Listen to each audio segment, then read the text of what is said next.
ഷിരൂരും ഗംഗാവലിപ്പുഴയും നാം മലയാളികൾ ഏറ്റവും കൂടുതലായി കണ്ടതും കേട്ടതും അർജുനെ കാണാതായ ആ നിമിഷം മുതലാണ്.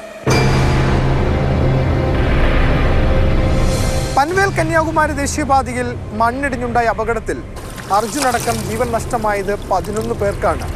അതിൽ 2 പേരുടെ മൃതദേഹങ്ങൾ ഇതുവരെയും ലഭിച്ചിട്ടില്ല. കേരളത്തിൽ നാം ഭയക്കുന്നതും ഷിരൂരിൽ നാം അനുഭവിച്ചതുമായ ആ ദുരന്തത്തിന്റെ സാധ്യത ഇപ്പോഴും ഈ പ്രദേശത്ത് നിലനിൽക്കുന്നുണ്ട്.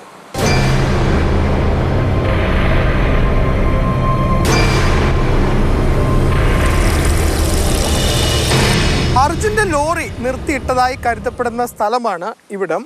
മുകളിൽ നിന്നും കുന്ന് ഇടിഞ്ഞു വന്ന് അർജുന്റെ ലോറി അടക്കം സമീപത്തെ ഗംഗാവലിപ്പുഴയിലേക്ക് ഒലിച്ചു പോവുകയാണ് ഉണ്ടായത്.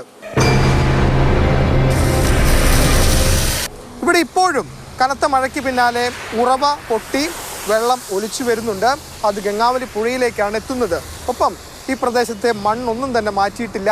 1 വർഷം മുൻപ് എങ്ങനെയായിരുന്നോ അതേ അവസ്ഥ തന്നെയാണ് ഇപ്പോഴും ഷിരൂരിലുള്ളത്.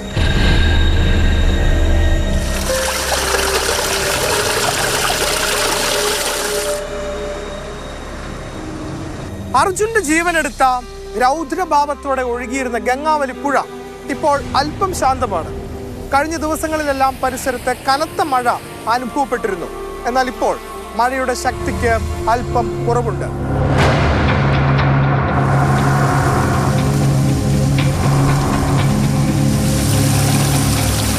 കുന്നിടിഞ്ഞു വീണത് ദേശീയപാതയിലാണെങ്കിലും അപകടത്തിന്റെ ആഘാതം ഏറ്റവും കൂടുതൽ അനുഭവപ്പെട്ടത് ഗംഗാവലിപ്പുഴയുടെ മറുകരയിലാണ്. നിരവധി ജീവനുകളും വീടുകളും നഷ്ടമായി. ഇന്നിപ്പോൾ നീർനോർമ്മകളെല്ലാം ഉള്ളിലൊതുക്കി പുതിയൊരു ജീവിതം കെട്ടിപ്പടുത്താനുള്ള ശ്രമത്തിലാണ് ഓരോ മനുഷ്യനും. ಇಲ್ಲಿ ಹೋಗ್ಲಿಕ್ಕಂತ ನಂಗೆ ಆಗಲಿಲ್ಲ. ಅವರೆಲ್ಲ ನಮ್ಮ ಕೊರೆ ಕೊಟ್ಟಿರು, ನನ್ನ ಕೊಡಲಿಲ್ಲ. ಅವರು ಶಿರೂರು ಹುಡುಗಿರು ಇಬ್ಬರು ಇದ್ದರು, ಅವ್ರು ಊರ ನೌಕರಿ ಕೊಟ್ಟಿರು. ಅವ್ರು ಪರಿಹಾರ ಸುಮಾರು ಸಿಕ್ಕಿದ್ರು, ನಂಗೆ ಏನು ಸಿಕ್ಕಿಲ್ಲ, ನೌಕರಿನೂ ಕೊಡಲಿಲ್ಲ. ಜುಲೈ 16ಕ್ಕೆ ಗುಡ್ಡ ಕುಸಿತಾಗಿ 1 ವರ್ಷ ಆಯಿತು.